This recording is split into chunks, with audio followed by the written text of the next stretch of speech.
우리 인사 나누십시다. 하나님이 당신을 사랑하십니다.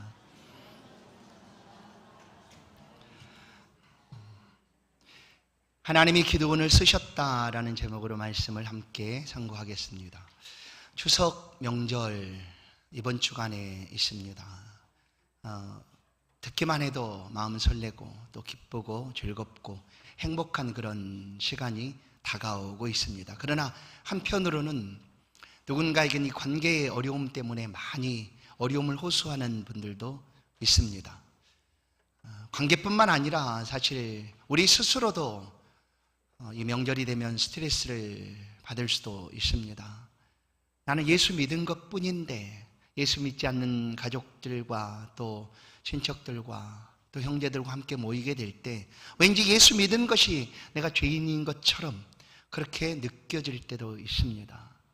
내가 예수를 믿어서 하나님께서 내게 복을 주시고 형통케 하시고 사람들이 느끼는 것처럼 야, 예수 믿고 잘 됐구나 하는 그런 것이라면 갖지 않을 열등감이 우리 안에 생겨나기도 합니다.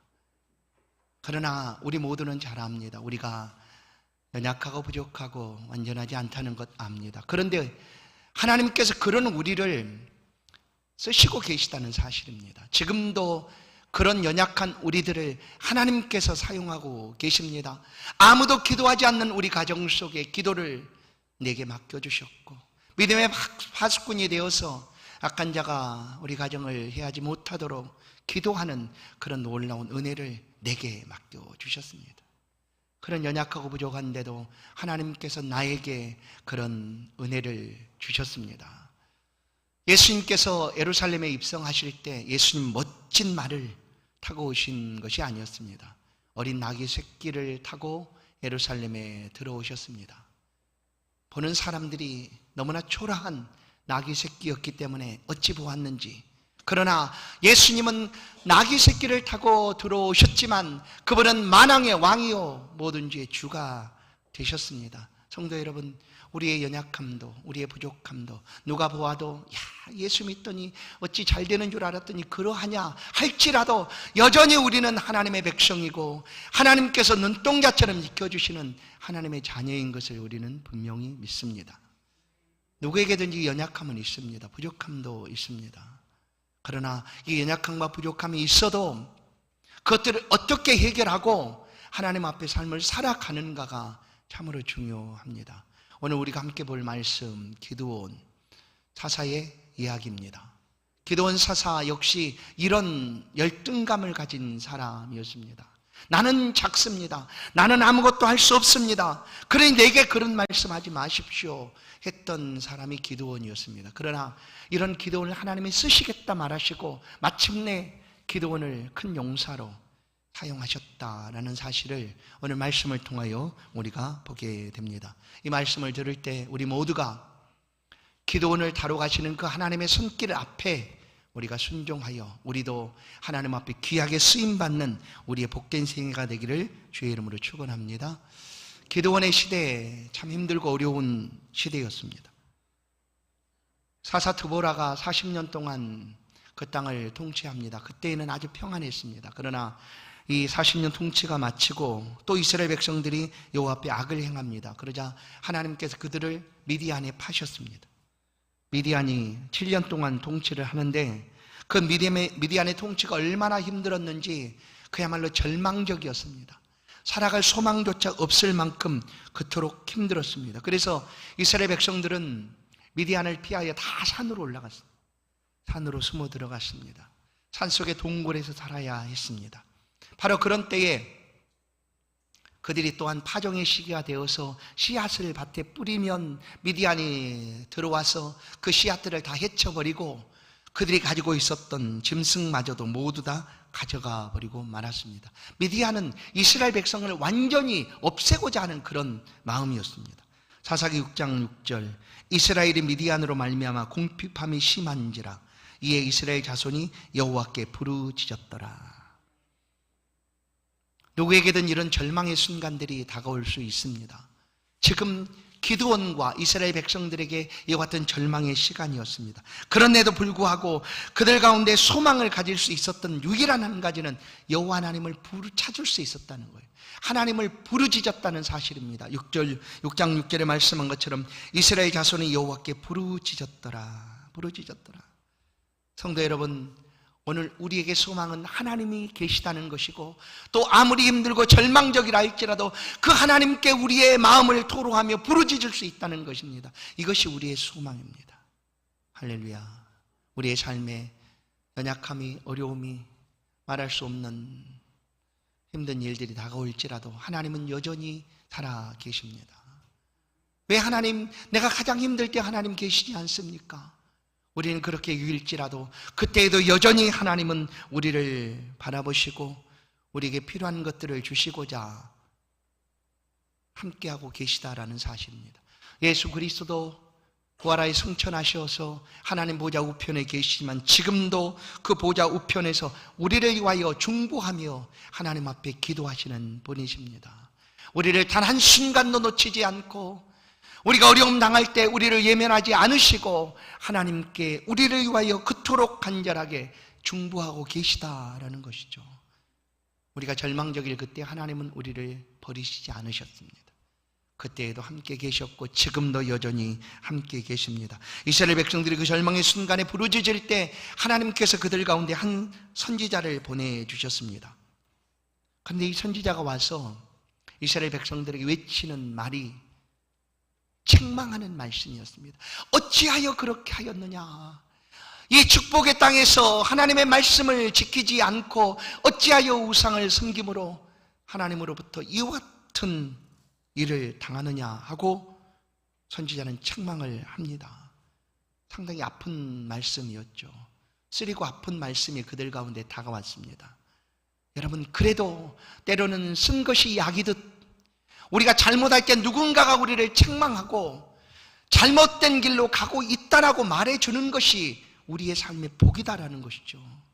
오늘 우린 매 주일마다 하나님 앞에 섭니다. 우리의 삶을 가지고 하나님 앞에 섭니다. 그리고 그 앞에서 하나님, 내가 지난 한 주간 어떻게 살았습니까? 이번 한 주간 내가 어떻게 살아갈까요? 라고 아무도 대답해 주지 않는 그때 하나님 앞에 묻는 것이죠. 그리고 하나님의 말씀을 붙잡고 그 말씀대로 내가 살고자 하나님 앞에 서는 것입니다.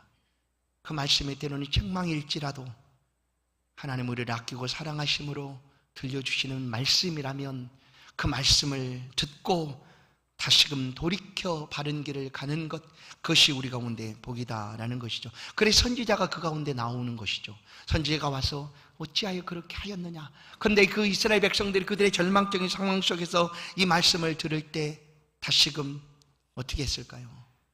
그들의 마음에 담고 우리가 잘못하였다 하고 하나님 앞에 돌이키게 됩니다. 바로 그 순간 하나님께서 찾아오셔서 기드온을 만나 주시는 것이죠. 여호와의 사자가 오브리 상수리 나무 아래에 앉아 있습니다. 여호와의 사자가 이제 선지자가 아니라 여호와의 사자가 그들 가운데 찾아왔습니다. 그리고 앉아 있습니다. 마침 그때 기드온이 그 상수리 나무 앞으로 지나갑니다. 아마 이 지역이 그 기드온 므낫세 지파 땅이었고, 또한 기드온 그의 아버지가 받은 그런 그 땅이었을 것입니다. 그래서 그 땅에서 이제 기드온이 일을 행하면서 그 앞으로 지나갑니다. 지나가는 이유가 딱 한 가지입니다. 밀을 가지고 그 앞으로 지나가고 있습니다. 그리고 여호와의 사자가 자세히 보니까 이 기드온이 그 밀을 가지고 지금 포도즙 틀로 내려가고 있더라라는 것이죠. 여러분, 밀 타작은 어디서 합니까? 넓은 데서 해야죠. 마당이나 넓은 들에서 밀 타작을 하게 됩니다. 도리끼를 가지고 단단한 밀 껍질을 까부수기 위해서 때리죠. 그런 다음에 껍질을 깨고 밀을 이렇게 타작을 하게 되는 것인데, 지금 기드온은 그 밀을 가지고 넓은 공간으로 가는 것이 아니라 아주 깊숙한 땅 밑으로 가고 있다라는 거예요. 공간도 아주 협소합니다. 왜 그렇게 했을까? 그것은 미디안 사람에게 알려지지 않도록입니다. 왜냐하면 하도 그 미디안 사람들이 있는 모든 것들을 빼앗아 가니 겨우 그 밀 한 줌이라도 가지고 그것을 타작해서 먹기 위하여, 그래서 빼앗기지 않도록 하기 위하여 몰래 숨어서 지금 밀타작을 하려고 하는 것입니다. 그런데 어디서 하는가? 바로 포도즙 틀에서 하고 있다는 거예요. 포도즙 틀이 설치되어 있는 지하 공간입니다. 포도즙을 짜서 그 공간에 놓아두는 그 장소에 가서 지금 밀타작을 하는데 어떻게 돌이깨질을 하겠습니까? 어떻게 타작을 할까요? 그래서 한 목사님은 이 부분을 이렇게 설명합니다. 지금 기드온이 이 밀을 가지고 나달 하나씩 손에 들고 칼로 껍질을 까고 있다 이거예요. 여러분, 지금 그러고 있는 상황입니다. 그래서 여호와의 사자가 잘 보고 있습니다. 그러다가 기드온에게 여호와의 사자가 다가옵니다. 12절을 보시면 여호와의 사자가 기드온에게 나타나 이르되 큰 용사여 여호와께서 너와 함께 계시도다 합니다. 그러자 기드온이 깜짝 놀랍니다. 그냥 놀란 정도가 아니라 아마 뒤로 넘어갔을지도 몰라요. 갑자기 나타난 여호와의 사자 때문이 아닙니다. 자신을 향하여 큰 용사라고 말하고 있는 그 사람의 말, 그 큰 용사라는 말 때문에 뒤로 넘어갑니다. 지금 자신은 절대 큰 용사가 아니거든. 어디 큰 용사가 그렇게 하고 있습니까? 삼손처럼 나가서, 나중에 삼손 사자는 어떻게 합니까? 그냥 나가서 블레셋 사람들 밭을 그냥 여우꼬리를 잡아서 거기다 불질러 가지고 블레셋 사람들의 밭을 다 불질러 버리지 않습니까? 뭐 이 정도로 되면 큰 용사라고 표현할 수가 있죠. 그러나 기드온은 그런 사람이 아닙니다. 기드온은 숨어서 그 나달 하나씩을 까고 있는 사람인데 바로 그 순간 다가와서 하는 말이 큰 용사라고 얘기하니 기드온이 감당할 수가 없습니다. 그래서 15절을 보시면 이 기드온이 대답하기를 주여 내가 무엇으로 이스라엘을 구원하리이까 보소서. 나의 집은 므낫세 중에 극히 약하고 나는 내 아버지 집의 가장 작은 자녀이다. 보니 나는 작다는 거예요. 나는 그렇게 큰 용사도 아닙니다. 내 참 부끄러운데 내 지금 이렇게 하고 있지 않습니까? 근데 왜 나한테 그렇게 말합니까? 나는 작은 사람입니다. 나는 그 일을 할 만한 그런 용사도 안 됩니다. 연약합니다. 그러니 나한테 그런 말씀 하지 마십시오 라고 얘기하는 거죠. 사실 이 고백은 기드온의 솔직한 고백일 수 있습니다. 그의 모습 속에서 작은 자라는 사실, 그 므낫세 지파도 작았고, 왜냐하면 므낫세 지파가 사실 이제 요단 동편과 요단 가나안 땅으로 이렇게 나눠져 있지 않습니까? 이 므낫세 지파가 원래는 큰데 그 지파가 나눠져 있습니다. 므낫세 반 지파로 이렇게 나눠져 있으니까 가나안 땅에서는 므낫세 지파의 그 기업이 좀 작을 수 있습니다. 작을 뿐만 아니라 기드온이 그 므낫세 지파 족속에서 기드온 가문 역시 작은 가문이었고 그 집에서도 그는 또 작은 사람이었다라는 거예요. 그러니까 장자가 아니었다는 얘기 아니겠습니까? 그 당시 모든 유업은 장자가 받는 그 시대에 기드온은 그것을 받을 만한 그런 장자도 아니었다. 작은 자라는 것이 맞습니다. 그런데 자신을 향하여 큰 용사다라고 말하니까 그가 감히 받을 수가 없습니다. 성도 여러분, 오늘 그러나 하나님은 기드온을 쓰시겠다라고 다가오셨고 기드온에게 큰 용사라고 말합니다. 하나님이 쓰시겠다고 할 때 정답은, 하나님 앞에 모든 사람이 할 수 있는 정답은 뭐냐면 아멘입니다. 아멘. 아멘. 그것 외에는 답이 없습니다. 왜냐하면 하나님은 쓰시겠다고 하면 반드시 쓰시기 때문입니다. 저 할 수 없어요. 못해요. 저는 그럴 만한 사람 아니에요. 하나님 그렇게 그러냐? 그럼 알겠어. 너 그냥 너 안 쓸 거야. 이렇게 하시는 분이 아니라 너 그래? 너 뭐가 부족한데? 부족하면 내가 채워줄 거야. 어려운 문제가 뭔데? 내가 해결해 줄 거야. 내가 다 만들어 줄 거야 하고 쓰시는 분이세요. 그러니 하나님이 쓰시겠다고 한들 할 때 그냥 아멘 하십시오. 물론 그 앞에 나는 쓸만한 그런 사람이에요. 나는 이런 재능도 있고 이런 훌륭한 일들을 할 수 있고 그런 사람이라고 말할 수 있는 사람이 얼마나 많겠습니까? 모두 다 저는 부족해요 하겠죠. 그런데 이 부족하다라는 표현을 계속해서 하다 보면 교만할 수가 있습니다. 하나님은 쓰시겠다고 말하는데 자꾸 나는 부족해 못해요. 그러면 하나님을 향한 우리의 신뢰가 이것은 깨지는 일이죠. 하나님은 우리에게 맡겨주시겠다고 하는데 나는 부족해서 못합니다 라고 하는 것은 하나님을 온전히 신뢰하지 못하는 것이죠. 지금 기드온은 자신은 부족하다고 말하지만 하나님께서 쓰시겠다고 말하고 있습니다. 이제 이 기드온을 하나님께서 어떻게 다루어 가시는가를 우리가 보게 됩니다. 예수님께서 제자들을 앞에 두고 부릅니다. 예루살렘에 입성하기 전에 벳바게로 가서 나귀를 풀어오너라. 제자들에게 말합니다. 그래 제자들이 예수님 먼저 사람을 만나서 주인에게 나귀 값을 주었나 아니면 주인과 벌써 얘기를 해서 우리는 가서 끌러만 오면 되는가 하고 있을 그때 예수님께서 그냥 혹시 주인이 묻거든 주가 쓰시겠다고만 해라 라고 말합니다. 그래 제자들은 가서 그냥 그 나귀를 풀어올 때 아무런 대가 없이 그냥 주가 쓰시겠다라고 얘기하고 그냥 끌어옵니다. 왜 그럴까요? 오늘 하나님께서 그리스도 예수께서 우리에게 내가 너를 쓰겠다라고 말한다고 하면 그냥 우리는 거절없이 아멘 하면 그것이 정답입니다. 왜냐하면 우리의 삶은 예수 그리스도로부터 시작됩니다. 예수를 믿음으로 이전에 나는 죽고 그리스도 안에서 내가 삶을 살아가고 있기 때문입니다. 우리의 주라고 고백하는 이유가 여기 있지 않습니까? 예수님 우리의 주인이십니다. 주인이 쓰시겠다고 하는데 누가 거절할 수가 있겠습니까? 원래 주인의 것인데. 그래서 주인은 우리에게 말하는 거예요. 내가 쓰겠다, 주가 쓰겠다, 하나님이 쓰시겠다라고 하면 그냥 아멘하고 엎드리면 됩니다. 우리 믿음과 신앙의 삶을 잘하는 비결은 바로 그것입니다. 우리의 삶을 통하여 하나님께서 쓰시겠다고 하실 때가 얼마나 많습니까?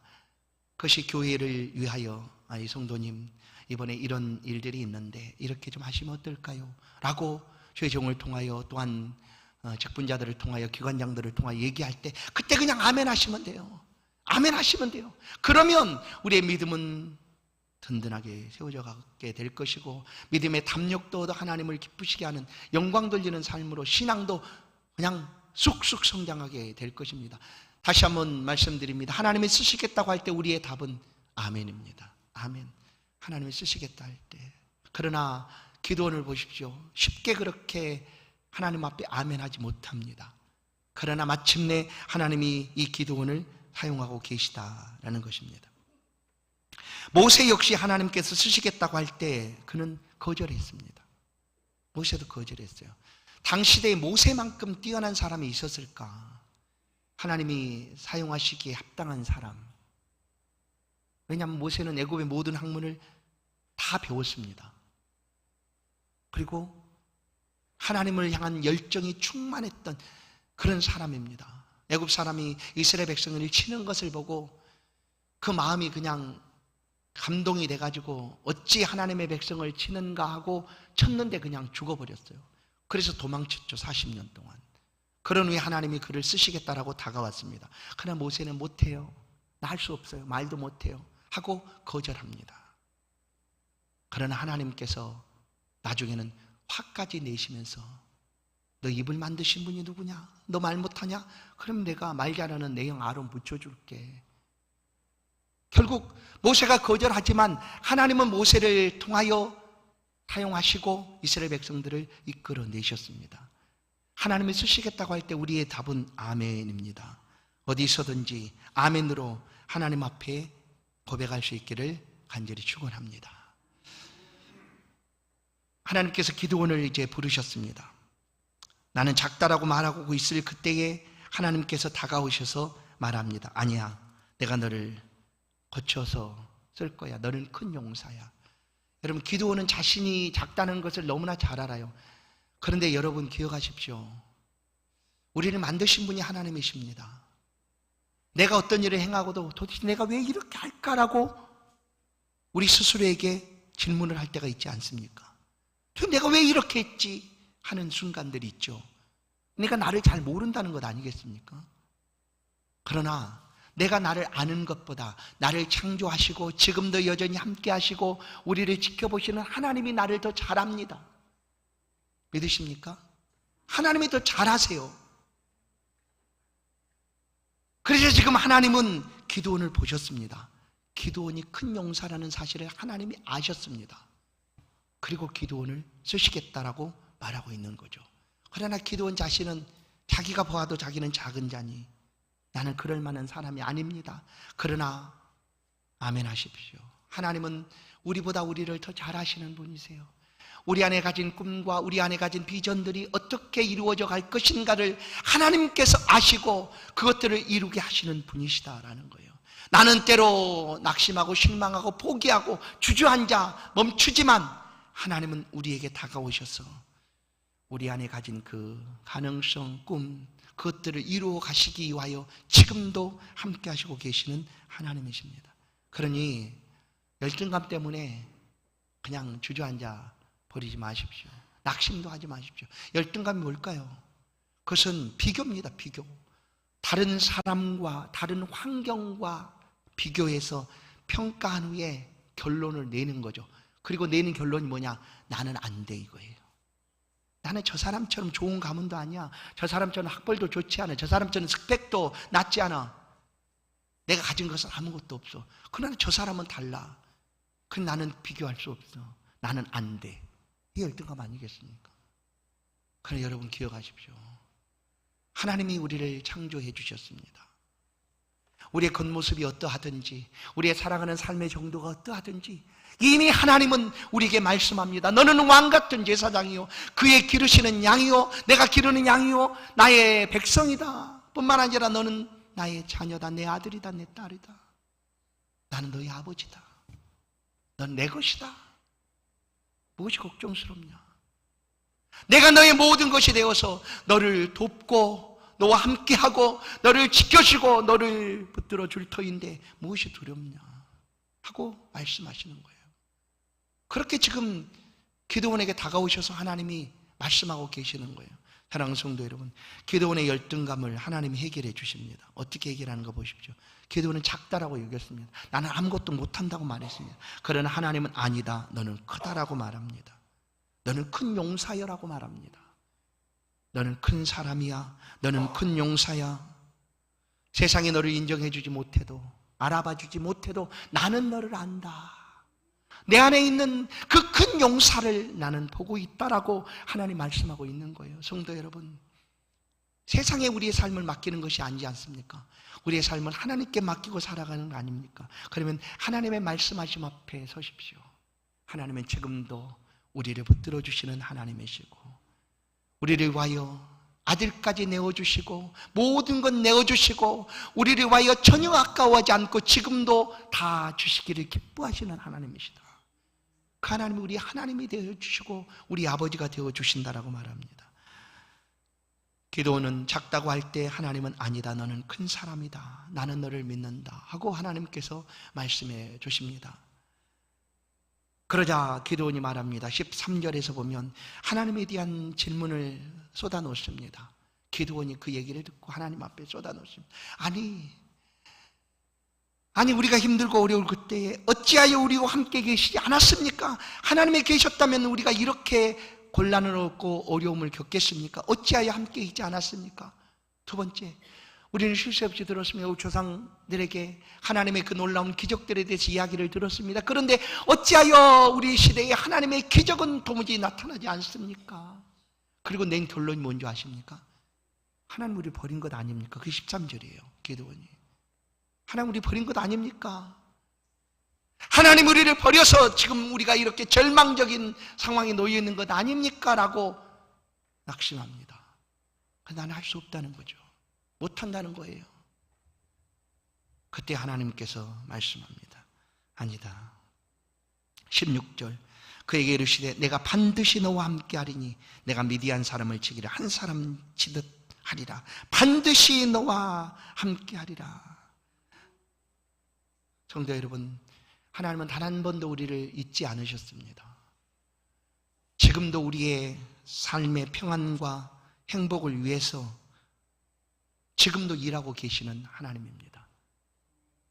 믿으십시오. 그 하나님이 우리를 잊은 적이 없으시다. 우리가 잊지만 않으면 됩니다. 아무리 힘들고 어려워도 나만 잊지 않으면 하나님은 여전히 우리와 함께 계시다는 것을 내가 확신할 수가 있습니다. 예수님께서 제자들에게 말합니다. 십자가의 고난을 받고 이제 고난당하시고 이제 떠나시게 될 것을 말씀합니다. 그러자 제자들이 그러시면 안 됩니다. 아니, 주님이 우리를 떠나가시면 어떻게 됩니까? 하는 그런 마음으로 근심 걱정합니다. 그때 예수님께서 요한복음 14장에서 말씀합니다. 아니다. 너희는 하나님을 믿지 않느냐? 나를 믿지 않느냐?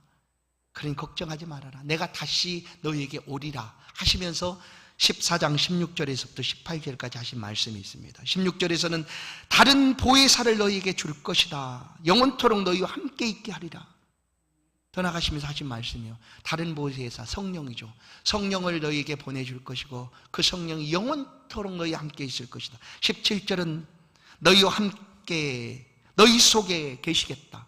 이제 아예 너희 속에 있겠다라고 얘기해요. 이것이 바로 에스겔 36장에 있는 말씀입니다. 하나님 우리의 마음을 열고 그 안에 하나님의 영을 심어주시는 거예요. 그것처럼 예수님께서도 성령을 보내시고 그 성령이 너희 속에 함께 있게 될 것이다. 그리고 18절은 너희를 고아처럼 내가 버려두지 않고 너희에게 올 것이다 라고 약속합니다. 한 번도 우리를 잊으신 적도 없고 우리를 떠나신 적도 없습니다. 그러자 이제 기드온이 또 얘기합니다. 아니 하나님, 그러면 나는 아무것도 없다니까요. 나는 약하고 있는 것이 없어요. 내가 무엇으로 이스라엘을 구원할 수가 있겠습니까? 라고 얘기합니다. 그러자 하나님께서 14절 내가 너를 보낸 것이 아니냐, 16절 내가 한 사람 치듯 할 것이다 라고 그의 부족함과 필요한 것들을 공급해 주시겠노라 말합니다. 그리고 14절을 다시 한번 보겠습니다. 여호와께서 그를 향하여 이르시되 너는 가서 이 너의 힘으로 이스라엘을 미디안의 손에서 구원하라. 이 너의 힘으로 라고 얘기하죠. 하나님이 주시는 힘입니다. 이 너의 힘으로. 근데 이미 하나님이 주신 그 능력은 기드온의 능력이 된 것이죠. 본래 기드온은 작다라고 여기고 있을 그때에 하나님이 오셔서 쓰시겠다고 말하고 이제 기드온에게 능력을 주시는 것입니다. 힘과 능력을 하나님께서 기드온에게 주신 거예요. 그러나 그 힘과 능력의 원천은 기드온의 것이 아닌 것을 우리는 압니다. 하나님이 주시는 것이죠. 하나님으로부터 주어지는 것입니다. 그러니 너는 이것 가지고 행하라 라고 하나님 말씀하고 있는 거예요. 성도 여러분, 우리가 예수를 믿음으로 이런 하나님의 힘과 능력을 힘입게 되었습니다. 그전에는 우리는 그냥 죄 앞에서 그냥 벌벌 떨고 꼼짝 못하고 아무것도 할 수 없는 그런 존재밖에 될 수 없었습니다. 그 사망의 권세 앞에 그냥 벌벌 떨고 죽을 수밖에 없는 그런 존재였죠. 그런데 예수 그리스도를 믿음으로 이제 담대하게 달라졌습니다. 사망은 너희 이기는 것이 어디 있느냐? 사망은 너희 쏘는 것이 있느냐? 예수 그리스도의 이름으로 명하느니 모든 악한 세력 떠나갈지어다라고 명할 수가 있다라는 거예요. 그런 권세가 하나님이 주시는 권세예요. 뿐만 아니라 하나님의 자녀됨의 권세를 믿는 사람에게 믿는 순간 하나님이 주셨어요. 그래서 믿기 전과 믿은 후는 완전히 다릅니다. 사람은 똑같죠. 그럼 완전히 달라진 거예요. 이 능력을 가지고 하라고 하나님이 기드온에게 말합니다. 그것은 바로 하나님이 주신 능력입니다. 에베소 1장 19절도 그의 힘의 위력으로 역사하심을 따라 그의 힘의 위력, 하나님이 주신 힘과 능력으로 역사하고 계신다라는 거예요. 하나님이 그렇게 기드온을 쓰십니다. 그래서 마침내 기드온은 300명을 가지고 13만 5천 명 미디안 군사를 무너뜨리고 이스라엘 백성들 가운데 40년의 평화를 되찾아준 그런 사사가 됩니다. 이제 하나님께서 쓰시고자 할 때 그 쓰시는 사람은 어떤 사람인가? 어떤 사람은 하나님이 쓰시는가? 오늘 보십시다. 가능성을 보신다. 가능성. 하나님이 쓰실 때 사람의 가능성을 봅니다. 우리 안에 가능성이 뭐가 있을까? 내가 바라보는 가능성, 그거 내려놓으십시오. 하나님이 보시는 가능성이 우리 안에 있다라는 거예요. 그래서 우리의 눈으로 우리의 삶을 보지 말고 하나님의 눈으로 바라보는 것이 옳습니다. 나를 볼 때도 마찬가지입니다. 이미 나는 새로워진 하나님의 백성입니다. 하나님의 자녀입니다. 그 안에서 가능성을 보십시오. 그럼 나를 통하여 하나님이 하시고자 하는 일들이 얼마나 많습니까? 하나님은 기드온 안에서 큰 용사를 본 거예요. 그리고 기드온 자신도 하나님의 쓰심을 따라 자신 안에 있는 큰 용사를 바라봅니다. 그리고 마침내 아시지 않습니까? 3만 명이 모였는데 기드온은 많다라고 돌려보내지 않습니까? 많아요. 이거 많아요. 그래서 가장 작은 소 300명을 데리고 13만 5천 명과 전쟁을 벌입니다. 왜냐하면 큰 용사였으니까. 세상이 감당할 수 없는 큰 용사, 바로 예수 믿는 여러분인 줄로 믿습니다. 성도들이 바로 이 세상이 감당할 수 없는 믿음을 가진 하나님의 사람들입니다. 오늘 하나님께서 그와 같은 사람을 사용하고 계십니다. 또한 하나님이 쓰시는 사람은 겸손한 사람입니다. 겸손한 사람. 기도는 실제적으로 겸손하였습니다. 왜냐하면 그가 작은 것이 맞고 그 또한 하나님 앞에 겸손함을 보였던 사람입니다. 바울 사도는 예수님 다음으로 예수님 같은 사람이다라고 일컬어지는 사도죠. 그 자신이 얼마나 뛰어난 능력들을 행하였는지 우리는 압니다. 그런데 그는 고백합니다. 에베소 3장 7절, 내게 주신 하나님의 은혜의 선물을 따라 내가 일꾼이 되었노라. 하나님이 주신 은혜로 이 모든 것을 하였다라고 말합니다. 나의 나됨은 하나님의 은혜로 된 것이니라고 고백합니다. 겸손하였죠. 베드로전서 5장 5절, 젊은 자들아 이와 같이 장로들에게 순종하고 다 서로 겸손으로 허리를 동이라. 겸손하라. 교만한 자를 대적하시되 겸손한 자들에게 은혜를 주시느니라. 겸손함으로 하나님 앞에 쓰임 받았다. 초대왕 사울은 겸손했습니다.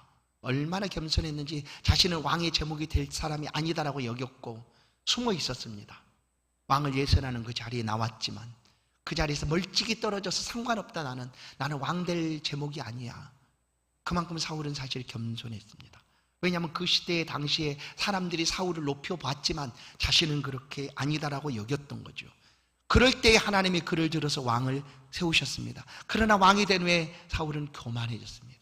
그자 왕에서 쫓겨나고 말았습니다. 하나님이 쓰시는 것은 겸손함입니다. 겸손한 사람을 쓰신다라는 거예요. 모든 사람에게 완벽할 수는 없습니다. 누구에게나 연약함도 있고 부족함도 있습니다. 기도는 그가 작다 여길 때 그의 겸손함을 하나님이 보시고 그를 사용하여 주셨습니다. 그리고 그를 통하여 이스라엘 백성들을 구원해 내셨습니다. 우리 인류 역사 가운데 연약한 사람들이 크게 쓰임받았다라는 그런 이야기들을 우리는 기억합니다. 에디슨 발명의 왕이죠. 인류를 발전시킨 사람 아닙니까? 근데 그 사람은 어릴 때 선생님을 통하여 병원에 찾아가 봐라. 병원 가서 좀 머리 좀 이상하니까 검사 좀 해봐라. 이런 소리를 들었던 사람입니다. 하도 이상한 짓을 많이 하니까. 그러나 그는 위대한 발명왕이 됩니다. 만유력을 법칙을 발견한 뉴턴도 마찬가지입니다. 어릴 때 낙제생이었다. 초등학교 다닐 때 낙제했대, 낙제. 아인슈타인도 마찬가지죠. 어릴 때 늘 꼴찌에서 맴돌았다. 초등학교 다닐 때. 그러나 그들이 이렇게 연약함과 약함을 다 이기고 인류의 위대한 발전을 일으킨 그런 위대한 사람이 되었다. 누구에게나 연약함이 있다라는 거예요. 그러나 그 연약함을 어떻게 다루어서 쓸 것인가? 하나님 앞에 더 이상 말하지 마십시오. 우리를 만드신 분이 하나님이십니다. 우리가 약하고 연약하다는 것을 하나님이 더 잘 아십니다. 그런데도 우리를 쓰시겠다고 할 때는 우리를 고쳐서 만들어서 다듬어서 필요한 것은 더해 주셔서 우리를 사용하시겠다 하는 것입니다. 그러니 기도원처럼 하나님 앞에 쓰임받는 인생이 되시기를 주의 이름으로 축원합니다. 우리가 살아가는 삶의 자리에서 다른 사람과 비교할 필요 없습니다. 이미 우리는 하나님 앞에 충분한 하나님의 사람들입니다. 부족함이 없이 하나님께서 사용하여 주실 것입니다. 이번 명절 동안에도 이런 스트레스 받지 마시고 당당하게 삶의 자리에서 하나님의 백성다움을 가지고 승리하며 살아가기를 주의 이름으로 간절히 축원합니다. 우리의 삶에 하나님의 은혜와 형통함이 있기를 간절히 소원합니다. 하나님 감사합니다. 우리를 부르시고 써주시니 감사합니다. 이처럼 연약한데도 하나님의 나라와 교회와 영광을 위하여 써주시겠다 말씀하시니 감사합니다.